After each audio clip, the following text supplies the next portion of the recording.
자, 안녕하십니까. 함께 잘하고 함께 잘하는 와이낙 국어 강사 오승욱입니다.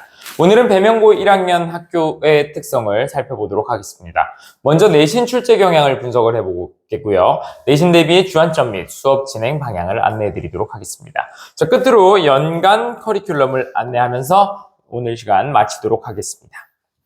자, 먼저 내신 출제 경향을 분석하도록 하겠습니다. 자, 먼저 범위입니다. 범위는요, 문학, 문법, 그리고 화작독이라는 제목을 붙여봤습니다. 다른 학교가 문학이나 문법만을 다루는 데에서 반해 배명고에서는 교과서에 있는 모든 범위를 다루고 있습니다.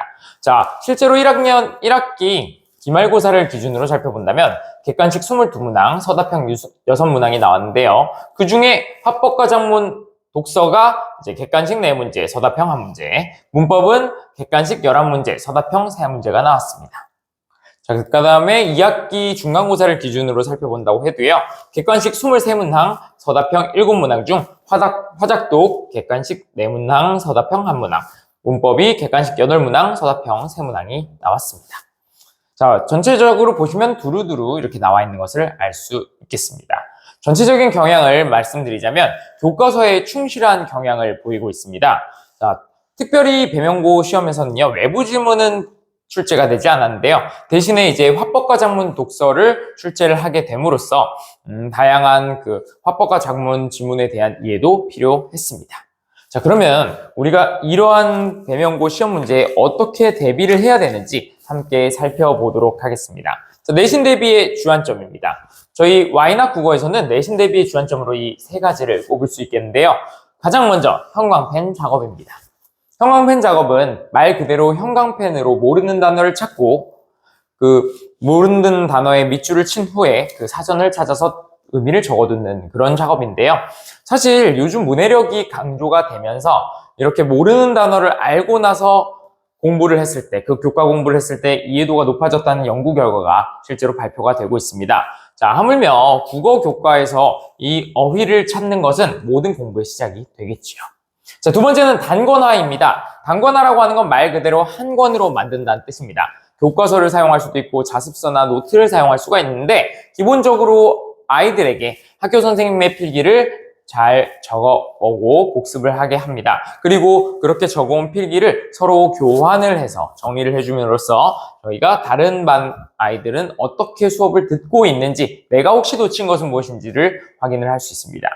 자, 여기에다가 무엇이 덧붙나야 하면은 여러분들이 문제를 풀고 나서 이제 오답이 발생하는 경우에 단순히 그거를 고치고 끝내지 않고 이 단권화된 노트에 함께 저장을 해둔다면 그러한 과정에서 여러분들은 자연스럽게 어떤 문제가 빈번하게 출제되는지, 어떤 부분을 본인이 어려워하는지를 살펴볼 수가 있게 됩니다. 자, 그게 바로 여러분들이 요즘 강조하고 있는 메타인지 능력을 얻게 되는 과정인데요. 메타인지는 여러분들 알다시피 내가 무엇을 알고 무엇을 모르는지에 대한 인지를 이야기합니다. 자, 그래서 여러분들이 이러한 인지 과정을 겪게 되고 할 수 있게 된다면 여러분들이 그토록 원하는 출제자의 관점을 파악할 수 있겠지요. 자, 그 다음에 마지막으로 강조되는 부분은 선지 분석입니다. 여러분들이 시험지 혹시 보신 적 있습니까? 여러분들의 시험지를 봤는데 만약에 선택지가 이렇게 나와 있을 때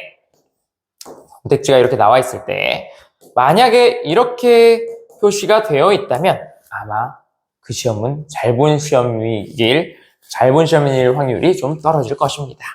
물론 이렇게 해도 잘하는 친구들은 있어요. 자, 잘하는 친구들은 있는데 처음 중학교에서 이제 고등학교에 올라오게 되면요. 느끼는 가장 큰 변화 중에 하나가 선택지가 한 번에 하나 이상의, 2개 이상의 그 정보를 확인을 하게 만든다는 것입니다. 그래서 우리가 중학교 때처럼 그냥 앞에 부분이 맞았다고 해가지고 뒷부분을 무조건 맞았다고 생각을 해버리면 그러면은 우리는 오답을 고를 수 있게 되는 거죠. 오답을 고를 확률이 높아집니다. 자, 그래서 반드시 의식적으로 습관이 될 때까지는, 나중 되면 머릿속으로 저절로 이걸 나눠서 읽게 되겠지만 그때까지는 의식적으로 선지를 끊어 읽는 연습을 할 거고요. 그 다음에는 여러분들 근거를 찾는 연습을 할 겁니다. 자, 근거를 찾는 건 왜 그런 연습을 하냐면은 답을 고르더라도 여러분들이 답을 고를 때 정확한 근거에 입각해서 고르는 친구가 있고요. 그렇지 않고 그냥 전체적인 느낌을 1번부터 5번까지 느낌을 보고 고르는 친구들이 있는데 시간이 지날수록 이 격차가 커지게 됩니다. 당연히 근거를 들어가지고 답을 고르는 친구들이 어떤 일정한 논리적인 흐름을 가져갈 수 있겠죠. 그래서 우리는 어렸을 때부터 1학년 때부터 그 연습을 하도록 하겠습니다. 자, 그러면은 우리 와이낫에서 어떻게 수업을 진행하는지 한번 살펴보도록 하겠습니다. 자, 현재 배명고 수업은 주 2회 진행이 되고 있는데요. 자, 우리가 2번씩 만나는 이유가 있습니다. 물론 선생님도 동의하는 부분이 있습니다. 일주일에 한 번 만난다고 하더라도 여러분들이 문제를 잘 풀어오고 선생님 설명을 잘 듣고 그 다음에 복습, 예습 철저하게 하면은 여러분들 높은 성장을 이룰 수가 있겠죠. 하지만 이 영상을 보는 여러분들은 사실상 아직 낯설고 미숙함을 느끼는 부분들이 많을 겁니다. 자, 그러다 보면 선생님이 앞에서 이런 전략을 설명해 준다고 하더라도 그거를 실제로 적용하는데 어려움을 느끼기 마련입니다. 자, 그래서 그럴 때는 전략을 적용해보고 어려웠던 부분을 질문을 하고 다시 한번 피드백을 받아서 전략을 적용을 해보는 이런 것들이 여러 번 반복될수록 성장이 빨라지겠죠. 자, 그래서 그 텀을 줄여주기 위해 일주일에 2번 수업을 실시합니다. 자, 그 다음은 클리닉입니다. 자, 클리닉에서는요, 여러분들이 실제로 공부를 더 하기도 하고 단권화를 더 하기도 하고 문제를 풀어보기도 하는데 자, 대부분의 친구들은 이제 수업에 오는 날 클리닉을 함께 하고 있습니다. 그러나 꼭 그렇게 하지 않더라도 여러분들이 편한 시간과 날짜에 오셔서 이렇게 여러분들의 부족한 부분을 채워 나가면 되겠습니다. 이때는 클리닉과 자습을 명백히 구분해 주셔야 합니다. 혼자 공부하는 자습이 아니라 클리닉에서는 늘 계시는 선생님이나 아니면 제가 직접 들어가서 여러분들의 질문을 받아줄 테니까요. 그런 식으로 여러분들의 성장을 빠르게 앞당길 수 있겠습니다. 실제로 우리가 공부를 어떻게 하는지 대표 예제를 통해서 한번 살펴보도록 하겠습니다. 실제로 이번에 배명고 1학년 2학기 중간고사에 나왔던 문제죠. 판소리계 소설인 휴양전에 나왔던 부분인데요. 여기 나오는 부분은 이제 어사가 된 이몽룡이 정체를 숨기고 악인이죠. 악인인 변사또의 생일잔치에 참여하는 모습인데 거기에서 이제 주변 인물의 권유로 인해서 이 생일잔치에 이몽룡을 초대를 하긴 하지만 거린으로 알고 있는 이 이몽룡을 초대를 하지만 실제로는 썩 마음에 내켜하지 않는 그런 사또의 모습이 나오고 있습니다. 사실 우리는 이걸 여러 번 공부하면서 서술자의 개입이 활용된 부분을 점검하는 과정에서 여러 번 발견을 했었는데요. 자, 우리는 그래서 이제 이 문제를 본다고 한다면 핵심 개념인 서술자의 개입을 확인을 할 수가 있겠습니다. 서술자의 개입의 그 개념이 그대로 나왔죠, 사실은. 서술자의 주관적 판단과 평가를 제시해서 독자가 특정 인물이나 상황에 대한 비판적인 인식을 강화하도록 유도한다라는 게 답이었는데, 자, 우리가 이 문제를 그냥 답만 이렇게 고르는 것이 아니라 실제로 여러분들이 이렇게 끊어 읽으면서 앞부분과 뒷부분에서 앞부분과 뒷부분을 나누어서 어느 부분이 적절하지 않은지 다 살펴보도록 할 것입니다. 자, 예를 들어서 여기서는 독자의 주관적 해석을 유도하지는 않을 것이고요. 그다음에 서술자의 주관이 판단되어 있기 때문에 사건의 객관성을 유지한다고 보기도 힘들 것입니다. 그다음에 사건에서 발생하는 인물의 행동을 묘사해서 독자의 감정이입을 방해한다고 하지는 않겠죠. 그렇죠? 그다음에 실제로도 인물의 행동을 묘사한다기보다는 그런 것들을 예측을 하는 거기 때문에 명확히 행동을 묘사한다고 볼 수도 없습니다.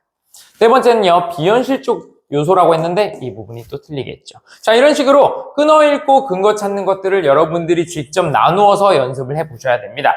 여러분들이 이렇게 연습을 해보고 나면요, 제가 반드시 단권화에 꼭 반영을 해주세요 라고 얘기를 할 겁니다. 자, 그런데 단권화에 반영을 하려고 봤더니 여러분들 학교 선생님 교과서 필기에 있는 내용이에요 라는 것을 알 수 있겠습니다. 자, 여러분들 실제로 이번에 학교 선생님이 필기를 해주신 부분이었죠. 자, 그럼 우리가 알 수 있겠습니다. 이 부분이 정말 많이 시험에 나왔던 거구나 라는 거. 그래서 여러분들이 공부할 때 이런 것들을 2번, 3번 더 봐가면서 강조하면서 외우게 된다면 여러분들이 실제로 시험에서 이 문제를 만났을 때 가볍게 풀고 지나갈 수가 있겠죠. 자, 연간 커리큘럼 한번 살펴보도록 하겠습니다. 와이낫 국어의 연간 커리큘럼입니다. 자, 1월부터 3월까지, 4월부터 6월까지, 7월부터 8월까지, 9월부터 12월까지 나눠봤는데요. 1월부터 3월, 겨울방학 시즌입니다. 이 시즌의 제목은 제가 스키마 만들기라는 제목을 붙여봤습니다. 스키마라고 얘기를 하는 것은요, 사실 배경지식이라는 의미로도 쓰이고 세상을 보는 인지도식이라는 의미로도 쓰입니다. 인지도식은 세상을 이해하는 틀이라고 볼 수가 있겠습니다. 처음 중학교에서 고등학교에 올라오게 되면요, 모든 것이 사실 낯섭니다. 그런 상황에서 이제 모의고사를 보고 그 다음에 내신 공부를 하게 되면은 문법에는 익숙했고 물론 개별적으로는 이제 하나하나 배웠겠지만 그 영역별 특성에 대해서는 구체적으로 내가 어떻게 풀어야 되는지 잘 모를 수 있습니다. 자, 그러다 보니까 한 번에 이 모든 풀이 전략과 배경 지식을 다 습득할 수는 없지만 이런 것들을 앞으로 공부해 나가면서 습득할 수 있는 그런 틀을 만들려고 하는 그런 기간입니다. 그래서 스키마 만들기라는 제목을 붙여봤고요. 특징적인 부분을 보자면 문학사의 공부를 할 것인데, 제일 여러분들이 이제 낯설어하고 어려워하는 부분이 고전시가의 갈래들을 이렇게 살펴보게 될 것이고요. 문법 같은 경우는 저희가 내신 기간이 들어가면은 이 공부를 하는 게 사실 상당히 까다로워집니다. 그래서 현대문법을 모두 한 바퀴는 끝내고 들어가려고 합니다. 자, 4월부터 6월 내신 대비 기간입니다. 이때는 제가 이런 얘기를 한번 붙여봤습니다. 이런 제목을. 지속 가능한 발전입니다. 중학교랑 고등학교랑 또 다른 점이 무엇이냐면은 계속해서 시험이 몰아친다는 것입니다. 중간고사 끝나고 나면은 수행평가 보고요. 수행평가 보려고 했더니 또 이번엔 모의고사를 본답니다. 모의고사가 끝날만 했더니 또 수행평가 또 다시 보고 또 기말고사를 들어갑니다. 계속해서 뭔가를 학교에서 바쁘게 이벤트가 생기기 때문에, 그래서 실제 이 날짜를 적어놨고요. 그러다 보니까 한번 중학교 때처럼 열심히 하고 그 다음에 푹 쉬었다가 다시 또 열심히 하고 하는 방식을 사용할 수가 없습니다. 자, 그러다 보니까 지치지 않으면서도, 몸과 마음을 최대한 지치지 않게 하면서도 계속해서 실력을 쌓아나갈 수 있는 그런 방법을 우리가 습득을 스스로 몸에 체화를 시키셔야 합니다. 그런 기간을 이 4월부터 6월로 잡고 있습니다. 자, 다시 여름이 됐어요. 여름방학인데 이때의 제목은 약점은 없다, 무한점과 강점뿐이라고 제목을 붙여봤습니다. 자, 왜 그러냐면 실제로 이제 내신과 모의고사를 다 이제 겪고 나니까 지쳐하는 친구들이 많습니다. 지치고 힘들고 그래서 포기하는 친구들이 많습니다. 자, 그런데 오히려 이런 때일수록 내가 뭘 잘하고 뭘 못하는지 이제 실질적인 데이터가 산출이 됐을 겁니다. 그러면 내가 못한다고 실망하지 않고 못하는 부분에 집중을 해가지고 내가 그거를 보완점으로 만들고, 잘하는 부분은 또 더욱더 열심히 해서 강점으로 만든다면 또 다가오는 이제 2학기를 잘 대비를 할 수 있겠습니다. 특징적인 부분을 보자면 여기 고전시가에 가사 작품까지 추가를 해봤습니다. 가사 작품은요, 고전시가 4대 갈래 중에 가장 긴 작품이라서 여러분들이 되게 힘들고 낯설어 하는데, 이 가사 작품을 지금 정리해 둔다면 다른 고전시가 해석에도 자신감을 얻을 수 있을 것입니다. 문법은요, 중세국어를 다루게 되는데, 중세국어는 사실 쉽다면 쉽고 어렵다면 어려운 부분에 해당합니다. 왜 그러냐면 중세국어 그 자체의 내용은 많지 않지만 현대국어랑 그래서 뭐가 다른데 라는 걸 알기 위해서는 현대국어 개념이 머릿속에 잘 박혀 있어야 합니다. 그러나 우리가 또 바쁜 시간을 보내다 보니까 이런 부분을 꽤 많이 망각을 합니다. 그래서 이런 부분을 다시 채우고 보완을 하면서 동시에 중세국어를 나가야 하기 때문에 바쁜 시간이 아닐 수 없습니다. 자, 2학기 내신 기간이죠. 이때 역시 9월부터 12월까지 많은 이벤트들이 이제 몰아닥칩니다. 자, 그런데 제목을 이렇게 붙였습니다. 부제목을. 해독과 종합을 넘어 의도 파악까지.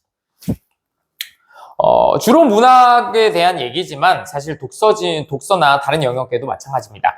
해독이라고 하는 거는 이제 단어를 찾는 거라고 했다면, 종합이라고 하는 거는 그렇게 찾은 사전적 의미를 바탕으로 이 전체 텍스트의 전체적인 맥락과 의미를 파악하는 단계라고 할 수 있습니다. 보통 이 정도 되면 우리가 글을 이해했다고 생각을 하는데요. 여기서 우리는 한 단계 더 넘어가도록 합니다. 어떤 것이냐? 의도를 파악하는 것입니다.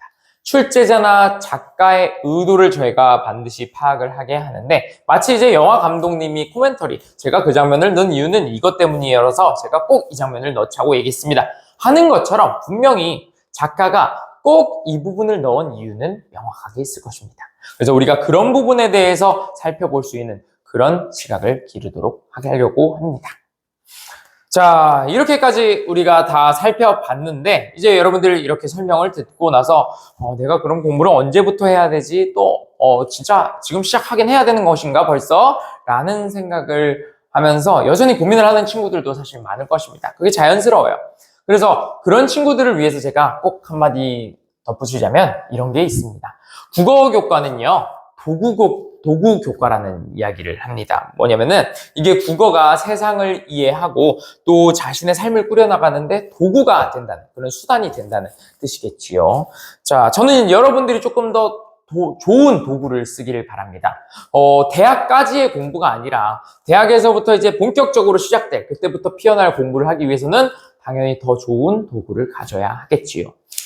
그런데요, 좋은 도구를 만드는 과정은 결코 쉽거나 순탄하거나 짧지가 않습니다. 그래서 그 시간이 그나마 즐겁다면 조금 그래도 나중에 두고두고 그 시간을 추억할 수 있을 정도로 행복할 수 있지 않을까요? 이미 사실 진행하고 있는 배명고의 수업에서 저희는 정말 많이 웃고 또 정말 열정적으로 공부를 하고 있습니다. 자, 그래서 함께 그 도구를 갈고 닦기 위해서는 와이낫에서 이번 겨울부터 함께 잘하고 그 다음에 함께 잘하는 그런 시간을 보내보는 것도 좋을 것 같습니다. 자, 이상으로 와이낫 국어 배명고 1학년 학교 특성 설명을 마치도록 하겠습니다. 감사합니다.